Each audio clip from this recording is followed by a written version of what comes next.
NDFB आफादनि फ्लेगखौ दिनै खोन्थानाय जाबाय। सल'खौ नायलांदो। रायजो राजा नोंथां दिनै इसे बाथ्राफोरा ओंखारदों।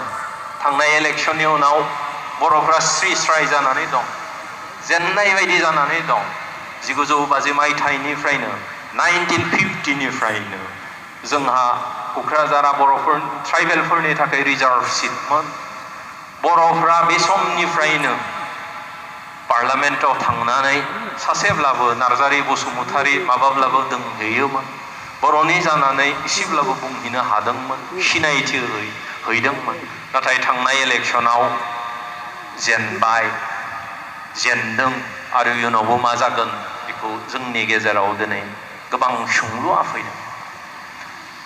मा खालामब्ला हामगोन, बोरै खालामबा हामगोन, बेनि थाखायनो दिनै खौसेथिनि गाराङाबो दिनै बेरखांदों। जाया अपेनिं सेसन खनदोंमोन बिथाङाबो गले गले बे खौसेथिनि खोथाखौनो बुंलांदों।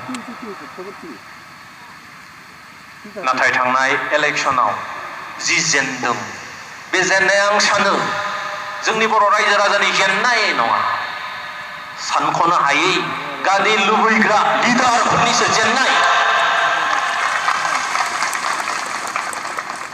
मिथिखायो बर'नि भुटआ मात्र 6 लाख, बर'नि भुटआ 8 लाख। बेयाव आरो साब्रै दारायबावब्ला बोरै देरहानो?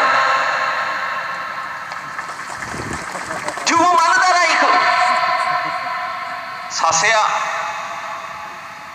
BSFनि, CRPFनि, NSGनि डिरेक्टर जेनेरेल गभर्नर जाबावनाय मानसिमोन रन्जित शेखर मोसाहारि। बिथाङाबो बेखिनि अंकखौनो खालामनो हायाखिसै।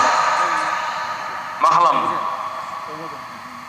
सानसुमा खुंगुर बसुमतारिया गले गले 20-22 बोसोर MP जाबाय, बोरायलायबाय, थेवबो बेखौ केलकुलेसन खालामनो हायासै आंबो होयोब्ला बर'फ्रा जेनगोन होननानै। थेवबो होथारबाय आरो मोनबावो खोमा होननानै। अब्लालाय जेनखागोन आं। दिनै चन्दन ब्रह्म केबिनेटनि मिनिस्टार गेदेमा बिथाङाबोथ' साननो हायोमोन।